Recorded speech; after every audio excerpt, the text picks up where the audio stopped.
And you can regen a lot of life with it pretty early on. But Doran Shield is the better overall buy when you're being safe. Oh wow, face check and he's going down. Oh, he missed the Plum getting knocked around. Flashes. Makata. Does he want to flash for it? Flashes, gets it. 280 gold. Now, that's an interesting choice. Your flash cooldown for 280 gold. This early in the game, I take it every time because he's got a whole nother minute here before things even spawn. But a lot of the times, people have just been deciding to save summoners in the level 1 skirmishes because of the reduced gold amount for the first blood. In this case, I really like the purchase though. And he's going with the pink ward. Okay. Now, we look for the placement. I would place it in a defensive position because you're a lot less likely to get that one passed over quickly. Like, say, this bush right here behind red. Yeah. And it'll protect you for a very long time. Whereas the small bush in the river, I feel like everybody should have trained themselves by now to check that thing every time they walk by it. So I have to see where he places it and exactly how long this one will last. Let's see. So Meet Your Maker's actually already lurking around on the bottom side as well. I feel like O'Dwamna will zone himself out anyway, but without flash, maybe they get some damage on him. The weird thing for me, like, even in the mid lane, with them both going Doran Shield, is the mechanics of Doran Shield is it blocks before armor, which means it literally means the same as -8 attack damage on your opponent. Yeah. For auto attacks. Yeah, for auto attacks, right? But the funny thing is, all of the damage that would, like Yasuo would have, would be, like, blocked the same way, right? So, like, every AD ratio he has is a non-hit effect, so, like, his Q and his basic attacks would be exactly the same. So if you went Doran's Blade versus buying a Doran Shield, like, I don't know, it feels like it would be, like, better to get damage there and use the life steal, use the life on hit, 5 life on hit. If you attack more than once every, like, 3 seconds, you're going to get the same regen. And I don't know. I trust these guys. They're going to be more durable. They're going to withstand ganks. I just like damage. That's what I'm saying. I like that, but you have to be very confident in your lane matchup, and there's a lot of variables in this one. We went over how easily the mid lane can be swung with junglers this time around. If you get ganked and you have to sit back from the creep wave, then you lose all your edge if you went Doran's Blade, whereas the shield is the passive regen. Yeah. So I do like that pickup. Now, with Lee Sin getting the first blood, it adds an extra little wrinkle into this matchup, because a pink ward vision will pretty much guarantee one side of the lane in mid lane is going to be safe, completely safe for them. Yeah. Because it's going to lay down the early pink ward. And that's going to give a huge advantage to the Yasuo Lee Sin combo. You can set up counter ganks, you can waste the opponent's jungler's time, as long as you act like you don't know they're there. There's so many options that you have when you have the early vision advantage. Yeah. That can actually be a giant snowball in the game, even if it doesn't result in kills. Yeah. And kind of thinking about the rest of it as well, he also got a rejuvenation bead, so he got part way over toward the Spirit Stone as well. Who, interestingly enough, gets his blue buff. Okay, he's happy there. Learns Body Slam first. That is what you do with jungle Gragas. You get Body Slam. DPS is higher. Interesting switch that we have here. Deciding to go and put their Renekton in the 2v1. Yeah. You know, both Renekton and Mundo, pretty good in 2v1 situations. And I guess they're just trying to get out of this Lucian lane. Maybe they're afraid of getting bullied early. Yeah, I guess kind of the guess here for me is that they're going to give Jinx... Well, the thing is, Jinx does have really, really good turret pushing. Remember, the same thing happened for C9E last game. They just put Jinx in 2v1. Yeah, so the switching up Jinx, you know, even though she's amazing at turret pushing, she's better than pretty much everybody else at early turret pushing. The top turret with that, you know, minus champion damage nowadays, it seems to sort of even out. Yeah. A lot of times we see them get the turrets around the same time. Yeah. If the top one is Jinx. So really all you're doing is like giving up Renekton's early phase, where Renekton is such a giant bully against Mundo. And Mundo's basically going to have a similar lane phase where he's just sitting far back trying to CS here. Yeah. Whereas Renekton doesn't really get to thrive in the early game that he loves. The other thought as well is that it also guarantees the junglers are going to be in one of the side lanes, and so it frees up Tabivin to try to outplay 1v1 because they know there's not going to be any jungle pressure. Now that could be, you know, they just have a lot of confidence in him. I would. But Yasuo is not like a pushover by any means. As we can see, he's already shoving him in. Ooh, Ooh, the pull onto Makata, though. Decent damage. Play comes by as well. 220 health left on him. That was nice. So if we talk about the junglers in 2vs1 situation, Gragas, great wave player. He's a bigger. Wow. Goes mid, body slam flash. Vivian's still getting a bunch of damage. 1 hit to go. Can he get it? Sharu, level up. Gets him anyway, but whew. So Nice. yeah, Yasuo, he's no pushover. He can still kill you for this one. Nice hook into the minions too. The Meteor Makers already rotated the dual lane. These guys did not want the 2v1 to happen. Meteor Makers making the early swap to catch this lane. But they want to take advantage of the switch too here. Mackler's playing really far up. They're zoning the experience extremely well. Wow. Really nice play right here. Meteor Makers, they did get back for a Dorian's Blade, but here comes Q onto the side. He does not have his flash from the mid gank, but isn't needed. Oh, the double body slam, double play. Libic, not long for this world. Q gets it actually with the red buff, I believe. You really have to be careful when you make rotations like this, trying to answer, and keep track of where your wards are. Because your support is usually the one with more wards. When you make a rotation like that, switching your duo lane and the top laner, usually the top laner has not left wards for you. And by the time they get up there, they don't have vision. You can see now the entire team trying to make up for this, and everybody's purchasing wards in all of their inventory. Yeah. They really want to get this vision game back. Let's see what they can do with this one. Forbidden. He's going to last it under turret pretty safely. Gets him low. I like how with Zed you get minions low-ish and your passive helps you last hit. It's pretty easy to last it under turret with Zed. I think it's helpful for him. Yeah, very easy. Yasuo is pretty easy as well, though. Being able to spam that Q quite often. And the crits just come out all the time, so even if you're a little bit off, you'll often just get a crit to finish it. Yeah. Now, a lot of people go double Brawler's Gloves first, but he's just gone straight for the gold-generating Avarice Blade. Huh. I'd actually never seen that myself. The Avarice Blade by itself? Yeah. Or no, Or the double Brawler's Gloves. Yeah, a lot of people really like rushing the double Brawlers just to get that lane advantage. Yeah, 32 crit chance. Pretty dang nice.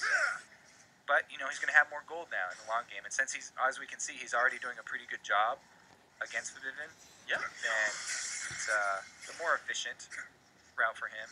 I like it. See if it pays off. Like, what if he, like, loses a kill barely, and it's like, if you crit one more time, you would have gotten him. We'll see what happens. What if? What if? We'll see. See if he misses a kill. I don't know if it's that likely, but... So, after all the lane swaps, we've actually ended up with MYM had their duo up top now, so they got put in the wrong position where they're hitting a turret that has extra champion reduction, and Jinx is left alone with the turret down bottom that does not. But Mokate has been so patient down here. He's actually got himself into a dangerous spot. He's very lucky that Cloud9 did not check this side bush, and he's in a perfect position. The only thing that would be better is if he was level 6 right now, and he could kick him back under the turret. But would have helped. It's still going to be a really, really sneaky gank right here, because, as I said, Yarnan wants to make the most of that lane swap that got him all of this turret damage. Alright, gets a slow. Yarnan does have flash and a lantern. And that's all. That's a lot of waiting down there that Lee Sin did for no reward. They didn't even get a summoner. That was just a lantern from Voidal. He might have got some of the XP. I think that Edge of the Brush is in experience range near the turret, maybe. But yeah, it didn't get to do much. Makata now over to his own red, 7 minutes in. Or his own blue, I should say. 7 minutes in standard timing here. Ku is 6, so the Cloud9 Eclipse jungler is ahead right here, and most of the way actually with his 2 kills to Spectral Wraith very early on. I mean, Lee Sin's sort of caught up there, grabbing 6 off his blue, but he did waste a lot of time down there bottom. And we also have to point out how Sharu is taking advantage. Not only is he just shoving his lane very quickly, he takes that time to go with the sort of Mordekaiser playstyle where he goes and farms his Wraith camp. That's the second time that he's gone and farmed up his Wraith camp to get that much more extra gold in his pockets. Well, here we go. An early dragon attempt, though, by Meteor Makers. There's no ward coverage at all from C9E. It's a full sneak right now. Sharu comes down after shoving the wave. Oh, there is a ward, actually. It's fully, like, revealed. Yeah, so the opposite of that. But MYM... The opposite of no ward coverage. The scoreboard is in the way, okay? I couldn't see. Someone's in my eyes. But all that was is, hey, Gragas is top. Guys, they shoved me off my turret. I'm going to lose my turret. You need to answer Dragon. So, good reaction there from MYM. Voidal, not a good spot. Q, will he land it there? Goes for the hook, doesn't land it onto Makata. And I feel like Voidal's going down with this one. Still taking some damage. Auto attack finally comes in, but they trade kills. Wow, what? Makata waited way too long. So he wanted to give the kill over to his AD carry. That is a definite no there. The jungler wanted to be selfless and give the kill over to AD carry, but he paid for it with his life because Voidal is still doing damage. Every second that you leave him up is a second wasted where he's actually going to kill you, and the Ignite actually ends up doing the job there. That's why, as a jungler, if somebody ever gives you flack for not giving them a kill, then you just say, I could have died if I didn't kill that guy, okay? Yep. 2v2 top lane, exhaust barrel. Sorry, the barrel comes across. Makata still in the fight. Puts some slows down. Okay, not too much there. Yeah, Makata came in right at time. Right in the nick of time. In that 2 vs 2, I still really like the Gragas Renekton in that 2 vs 2, since they have such a huge wave clear advantage, and we did see it right there. Pretty big job by them. Now with the turret advantage top, we'll see if they actually spend any more resources down bottom, even though Dragon's already gone. Well, let's see what happens here. 2v2. Guys, trading close so far. Early Targon's Brace is done for Voidal. Gets one right there. All right. Getting some of the gold going into the team right there. Just early wave clear. And honestly, a small minion lead does go over to Meteor Makers. Both AD carries have 1 kill and 1 assist. Supports have the same score as well. The difference being that, of course, Relic Shield does give the gold over to Yearnin. So, overall, actually, much closer lane than I was about to say. Because of the Relic Shield. Nice CSI work there. Found it out. They're fairly even. But Jinx has a blue buff, and Zap is a ridiculous harass tool, by the way. That thing's scaling with AD really nicely. It looks like Gragas wants to go in. And a flash from Voidal to start off this gank from Gragas. Flash away by Libico does not get hit with the box, but there comes Gragas anyway. Can he get him in?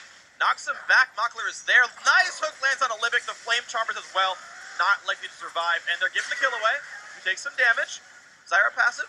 Not going to land. Q gets out. That's why Thresh is a really high prioritized first pick for this team. Voidal, as you said, this is his favorite champion, and he single-handedly was able to capitalize that, make that a kill. Because Gragas going for Lucian with the ultimate instead of Zyra. Here we go. The battle has begun. A lot of damage coming off onto Charu. Gets away with about 500 health. Still running, though. Has a knockup. Lands it. Goes back for the counterattack on the Vivian. Does he get the damage with the crit? He does! Charu wins it. Static Shiv making it happen. As soon as you get Static Shiv on Yasuo, your power goes through the... All right, everybody be quiet. Oh, dead on! Oh! Again, the snipes! They should definitely get Jinx for him as often as possible. Those are just beautiful. That's the second one. He had one last game, too. Those were nice. Those are really nice. The blue buff steal also. Is that how he got it? Yeah, ulti killed blue buff. That's why Yearnin got blue buff. Oh, yeah. He's definitely... does splash on the monsters. You have to hit a champion, but it will splash on the monsters. I got a Baron steal with that the other week, like 2 days ago. I felt so good about myself. This is not the time for you to hear about your accolades. You know what? Look, I'm really... By the way, that Jarvan clip that I was talking to you about? Uh-huh. It was me. It's in the Jarvan spotlight, actually. It's completely useless. All right, here we go. Cloud9 clips. Blue team 5-4, actually. Got themselves a small lead now. 1,300 gold putting them ahead. You're in a bit of a 1v2, though. Chompers runs back. Just some wards, see people. So the Chompers, with the increased arm time there, it enables Libic to just walk right back off of them. Seeing patch changes in action, I always like to point those out. You know, Zed exists in the game now. He didn't before. Patch changes in action. Yeah, you got me. Yep. I deserve that one. Sorry. No, I agree with you. I actually agree with you. I just wanted to make fun of you. So the next point for Yasuo, though, is the Infinity Edge. It is a long ways off, but since we pointed out the Static Shift is like a huge burst for him, and he feels extremely confident now. Yeah, when he gets the combo of those two, that's when we're going to see the real pushes for the team fights. Because after that point, like that's the pretty much the biggest spike that he does get. Yeah, it's going to be a fun one to look for. It has at least 70% crit right now, so he's going to have a lot of powerful lightning. Yeah, he's probably gone with the 5% crit runes, as probably. almost all Yasuo's do. Well, here we go on the dive. Oh! Another juke. Cubon with double jukes right here, but the ult comes in there. Can't do Vivian that. wants this one. He's going to get him. He got the slow one to Oh, Vivian. my God! 18 health, chugged a health potion just in time. Ooh. Health potion survives the turret So, shots. just in time. Whenever you start fighting, if you can get yourself in the habit of chugging your health potion at the beginning of your fight, it's going to help your game so much. because a lot of people, yes, they'll chug the health potion when they're low. But it heals over time. Knock up on a Voidal. Good kick from Lee Sin. The Q comes in, and goodbye, Voidal. Kata not even having to kick him. This time doesn't give the kill away to the AD carry. Ult comes across, looks on a Mockler. Oh, man. Whoa, health bars, he gets him! Oh, and the only reason he didn't go forward for the second kill is because he was scared of Zyra right there. That was almost a double from Yarnin. Flashing in to get off Lee Sin, and then the barrier was still up for that split second on Mackler. I feel like if he would have just had the confidence to run past Zyra and get around the route. Well, Q shows up, misses the flash, misses the Q. Everyone's juking his barrels, man. Q is He's not... He's having a hard time. Yasuo's going to make him pay for it. All right, good wall. Third Q's up. Gets one, now the other one. Gets rooted, he doesn't get it. Yernin, oh, it's going to be close. There Gets him, double kill. Yernin, 7-0 and 1. Good luck. The brain is getting fed right now. One more kill and he's legendary. This is going to be a very, very, very, very big problem for MYM late. The Jinx is one of the scariest late game AD carries. Yeah, it is a problem right now, actually. To be fair, it's already a problem. Stopped. But C9E now going for the dragon as well. Vision going to tank the aggro. Why the heck not? Yuna takes that one down. Gold goes to the team. He even got the dragon kill. He's slaying everything. All right, so if you are a MYM fan, though, don't lose heart. Because you still have options. Jinx, an immobile AD carry, built full offense. She still can get killed just as easy as any of these other AD carries. A lot easier than most of them, actually. Yeah. So if Lee Sin, all that they have to do is kick someone into her or kick her with a classic insect style play, and then Charu can get right on her. Yasuo is pretty strong right now as well. He can make very quick work of AD carries in the end game. As long as they can get a knockup down, and Zyra's able to do a little bit of zone control, that's pretty much all they need. And taking out that Jinx threat early would put them back on even footing, because that's where a lot of the gold is here for Cloud9. And thinking of the other lane, we haven't watched it very much, but Azamna versus Kuban. Actually, Azamna in the fight right here. Makata shows up, ulti comes up on the Sharu. Do they have the damage to do some of the things? He is going to go down. Barrel does nothing for Q, blocked by a wind wall, but the kill picked up there. Libic flashes over, looks for Yernin. Do they have the damage? Here comes the shots in from Lucian. Do they have the pain they need? Good juking right there. Ulti gets dodged. They trade kills, though. Switches over to get a rocket shot for the range and exit the kill. Oh! He still hits? Still hits. Are you kidding? Worth it. He's got like 100% hit rate on these things, even when he doesn't hit the target he's going for. Q takes a drink while rooted. Still looking for the chase. Libic. This is going to be a long run. That's going to be a long walk. All right, I'm going to say 4, 3, land? No. 2, 1. Almost got it in time. It's close. I kind of cheated there. 0. Yeah. He's dead. Now, we are going to get to the end game, though. Because Jinx is so fed, the split push is going to be even easier for this Cloud9 team. They can actually go for an offensive 4-1 split push and siege up a tower, because they do have that jungle Gragas that's going to have the disengage. And Renekton right now, even though he's gone with the Tiamat build, he can stun on the back line as they just try and get away off the back of a Gragas ulti.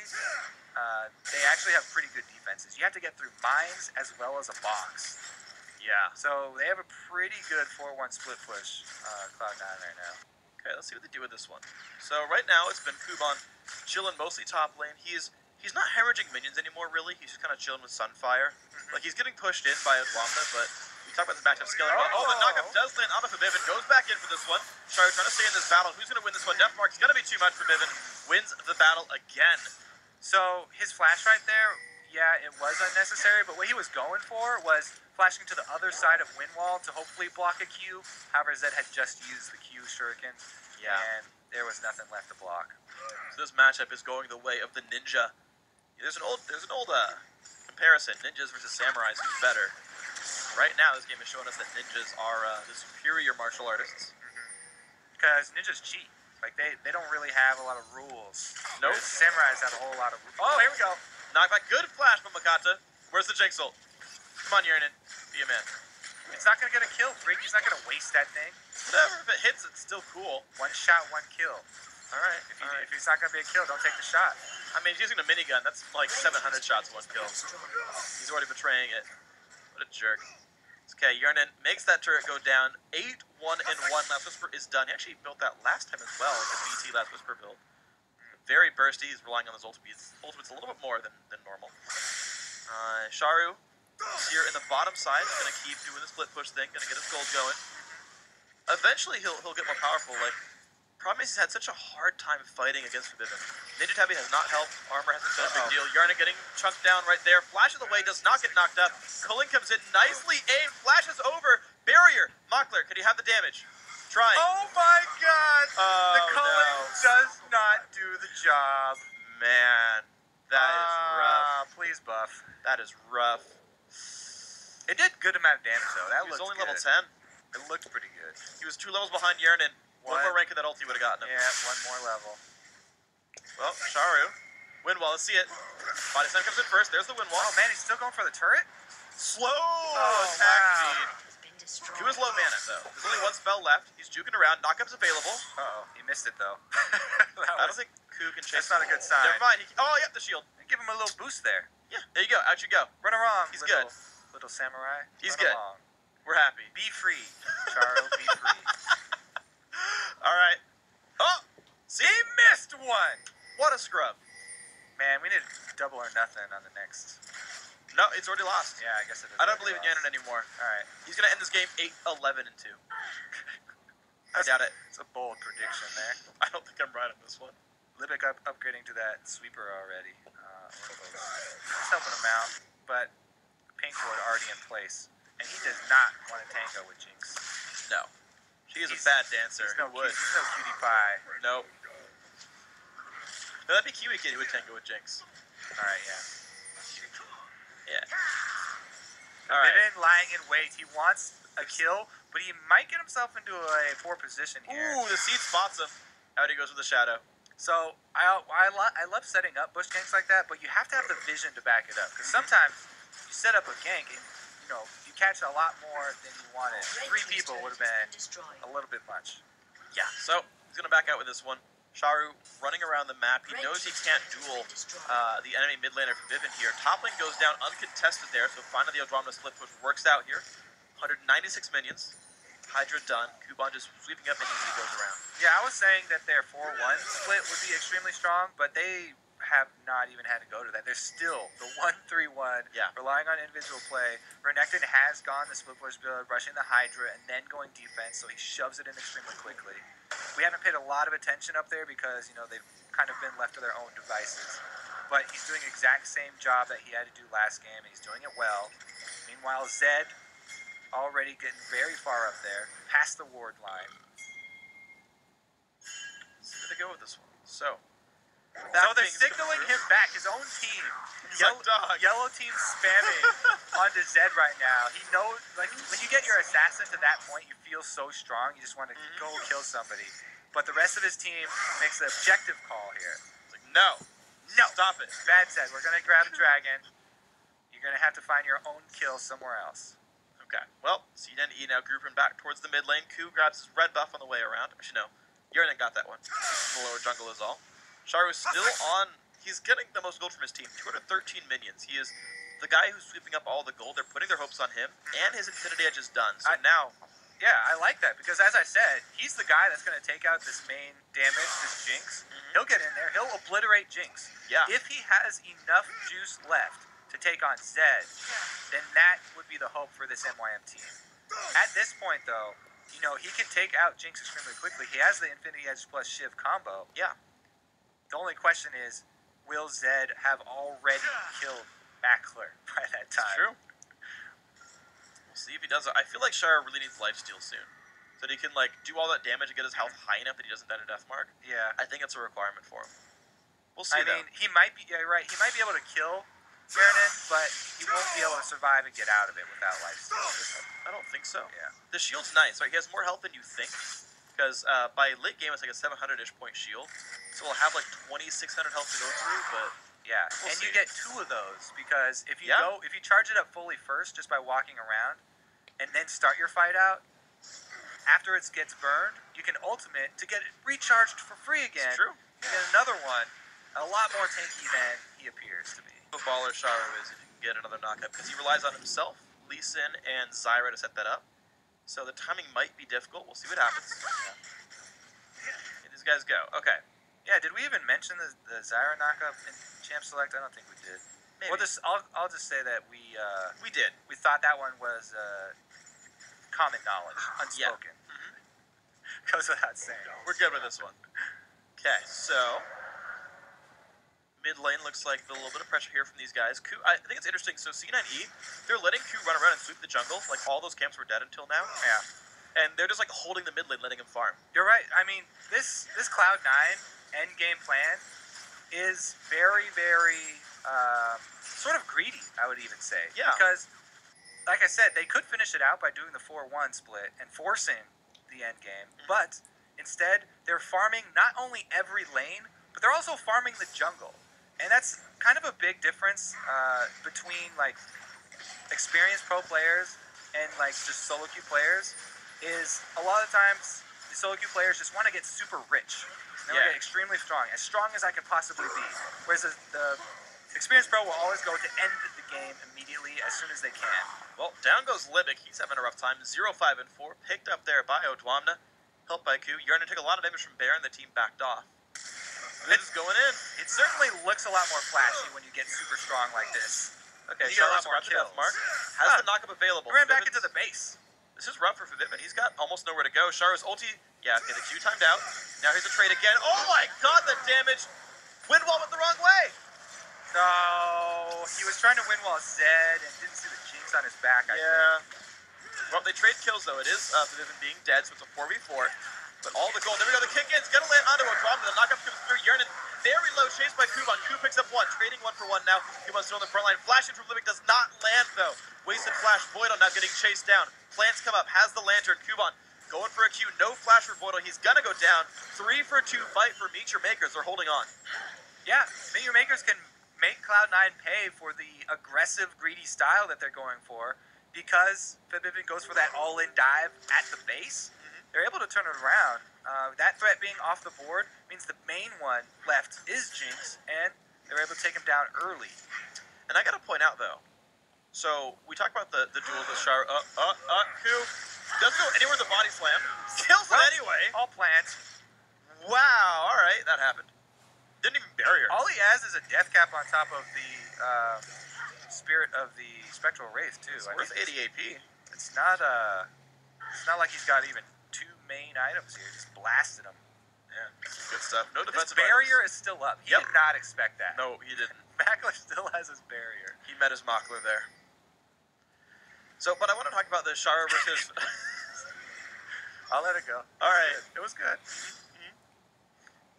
Anyway, so Shara versus Vivin. It took Shara's flash last time, but he won the duel 1v1. Straight up won the duel. Yeah. Now has a last whisper on top of that. So Shara's getting bigger over time. Akati now getting jumped on. Does Vivin have the damage? He jumps into the Baron pit a little early and goes down. That's an easy pickup there. So C9E gets Baron and a kill. It's looking good for them. Yeah, you can say that. It's looking pretty good. It's looking all right. Now, we'll have to keep our eyeballs on that Jinx and see if Jaro can get his job done into the back line and assassinate him. Meanwhile, you know, who's going to be able to take out Vivin while Jaro is concentrated on Jinx? That's going to be a bit rough. I feel like if, so ideally, right, if I'm MYM, I'm like, I kill Vivin, and I hope that Windwall stops Yarnin for long enough that we can zone clean him out instead. Yeah, because you let Kuban run into him, right? Yeah. And unless you get the first kill, she's not excited. Yeah, but her flash is down. But then are you going to use your Windwall for Gragas ulti? Like, there's so many things you want to Windwall. You could use it just to zone Jinx, but I feel like blocking the Gragas ult would be key for the team fight. Okay, so you block Gragas ult and hope Kuban can walk into Jinx's face and force her away? Yeah.